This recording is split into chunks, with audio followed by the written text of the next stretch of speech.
নফসের জিহাদ বড় জিহাদ, আর ময়দানের জিহাদ ছোট জিহাদ। আসেনি একদম। আবার হাদিসও একটা বানাইছে, রাজানা মিনাল জিহাদিল আসগর ইলা জিহাদিল আকবার, এই হাদিস বানাইছে। মাশাআল্লাহ, শুকরান, আলহামদুলিল্লাহ। মোহতারাম ভাইজান এটার বিরুদ্ধে বই লিখেছেন আরবিতে। যারা আরবি ভাষা বোঝেন বা মাদ্রাসার তোলাবা যারা আছেন, ফারেগিন যারা আছেন, তারা অবশ্যই এটা সংগ্রহ করে নেবেন।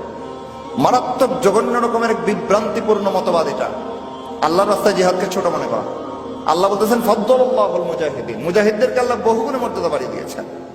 শুধু এই জায়গায় না তো, বহু জায়গায়। আরেক জায়গায় সাহাবায়ে কেরাম কোন আমল শ্রেষ্ঠ এটা নিয়ে মুযাকারা করতেছেন, কারোর সাথে কারোর রায় মিলতেছে না। কেউ বলতেছেন সালাত সবচেয়ে বড় আমল, কেউ বলতেছেন হাজিদের পানি সরবরাহ করা সবচেয়ে বড় নেক আমল। আলী রাদিয়াল্লাহু তাআলা বলতেছেন না, আল্লাহর রাস্তায় জিহাদ সবচেয়ে বড় আমল। কারোটা কারো মানতে রাজি না। শেষ পর্যন্ত আলী রাদিয়াল্লাহু তাআলা বললেন, চলেন রাসূলের কাছে যাই, ফয়সালা ওখান থেকে নেব।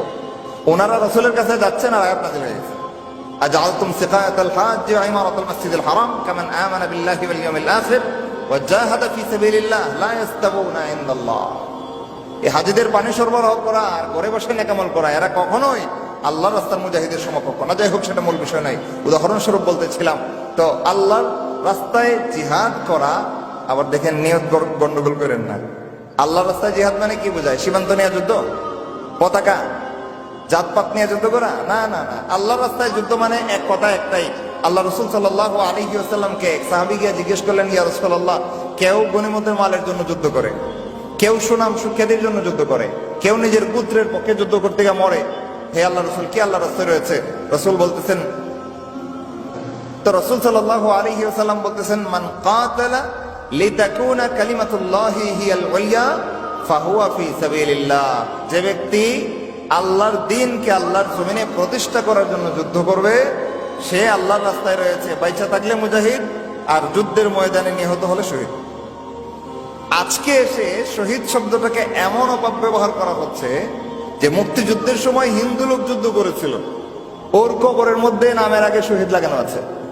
যদি বিশ্বাস না করেন, আমাদের শ্রীমঙ্গলে যায়, এখানে একটা ৭১-এর বধ্যভূমি আছে, আমি নিজের চোখে দেখে এসেছি। এখানে পিকচার করে নিয়ে এসেছি, ছবি তুলে নিয়ে এসেছি। এর নামটা আমার মনে নাই, হিন্দু। ওইখানে পাকিস্তানি জালেম সেনাদের কাছে, এই দাজ্জাল সেনাবাহিনীর কাছে মায়ের খেয়ে যত মুসলমান মরছে, হিন্দু মরছে। এই হিন্দু লোকটা ওইখানে মারা গেছে। তো বদ্ধভূমিতে মুসলমানদের সাথে গণহত্যার শিকার হয়ে হিন্দু মারা গেছে। এই হিন্দুর নামটাও মুসলমানদের নামের সাথে লিস্টে শেষে নিয়ে আসছে শহীদ অমুক। এবার বলেন, শহীদ কি হিন্দুর জন্য? আল্লাহ রাসূল কার কথা বলেছেন শহীদ হবে? সব যুদ্ধও না, কিন্তু কেবলমাত্র আল্লাহর দ্বীনকে আল্লাহর জমিনে প্রতিষ্ঠা করার জন্য জিহাদ করেছে। আল্লাহ রাসূল বলতেছেন, ফাহুয়া ফি সাবিলিল্লাহ। একমাত্র এই লোকটা আল্লাহর রাস্তায় রয়েছে। বেঁচে থাকলে আল্লাহর কাছ থেকে স্বীকৃতিপ্রাপ্ত মুজাহিদ, আর যদি যুদ্ধের ময়দানে নিহত হয়, আল্লাহর কাছ থেকে স্বীকৃতিপ্রাপ্ত শহীদ। এই এক লোক ছাড়া আর কেউ শহীদ না, পরিষ্কার কথা। এবার সে গ্রাম্য লড়াইয়ে মরুক, বিষ খেয়ে মরুক, আত্মহত্যায় মরুক, পার্শ্ববর্তী দেশের সাথে সীমান্ত যুদ্ধে মারা যাক, অথবা যে কোনো কারণে মারা যাক না কেন, সে শহীদ নয়। হ্যাঁ, একদল আছে এখান থেকে বাইরে চলে যাবে, যারা সীমান্ত রক্ষার জন্য যুদ্ধ করেছে, কিন্তু কোন গতানুগতিক রাষ্ট্র না, বরং ইসলামী রাষ্ট্রের সীমান্ত রক্ষার জন্য ইসলামী রাষ্ট্রের আমিরুল মুমিনিনের তত্ত্বাবধানে যুদ্ধ করেছে। সেই মুজাহিদ কিন্তু আবার ওইখানে শাহাদাত বরণ করবে।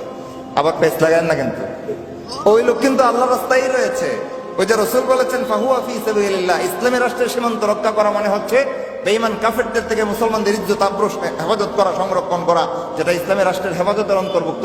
এই কারণে এটা আল্লাহর রাস্তায় যুদ্ধ, ওইখানে মরলে শহীদ হবে। যেমন খোরাসান, যেখানে ইসলামী ইমারত প্রতিষ্ঠা হয়েছে, ওইটার সাথে যদি পার্শ্ববর্তী দেশের লড়াই হয় এবং সেখানে পার্শ্ববর্তী রাষ্ট্রের সাথে লড়াই করতে গিয়া খোরাসানের কোনো সৈনিক যদি সীমান্তে শাহাদাত বরণ করে, সে শহীদ, কারণ ইসলামী রাষ্ট্র হেফাজতের জন্য যুদ্ধ করেছে। কিন্তু গতানুগতিক রাষ্ট্র, ইসলাম প্রতিষ্ঠা মূল উদ্দেশ্য নয়। আইন কানুন যা তৈরি করা হয়েছে আর যা প্রয়োগ করা হচ্ছে, সব হচ্ছে আল্লাহর দেওয়া নয়, রসুলের দেওয়া নয়, আব্রাহাম লিঙ্কন দাজ্জালের তৈরি করা। ওই সাংবিধানিক ব্যবস্থাপনায় যে রাষ্ট্র চালানো হয়, ওই রাষ্ট্রের সীমান্ত রক্ষী একটা টাটকা মুসলমান হয়েও যদি সীমান্তের জন্য যুদ্ধ করে মরে, আল্লাহর কসম শহীদ না। সুতরাং পেছ লাগায়েন না। যাই হোক, বলতেছিলাম, এই কথাটার দিকে আলোকপাত করলাম এই জন্য, কারণ এটা নিয়ে বিভ্রান্তির শেষ নেই আমাদের সমাজে।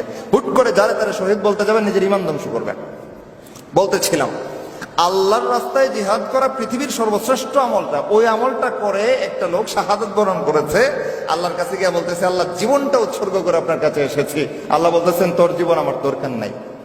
ঈমান তো দূরের কথা, এর শুধু নিয়তটা বিশুদ্ধ ছিল না, নিয়তের মধ্যে ছিল মানুষের কাছ থেকে বাহবা পাওয়া। তার শাহাদাত বাতিল, আল্লাহ রাব্বুল আলামিন তাকে জাহান্নামের ফয়সালা করবেন বলে আল্লাহ রাসূল সাল্লাল্লাহু আলাইহি ওয়াসাল্লাম দুঃসংবাদ দিয়েছেন। আল্লাহ আমাদেরকে এই বদনিয়ত থেকে হেফাজত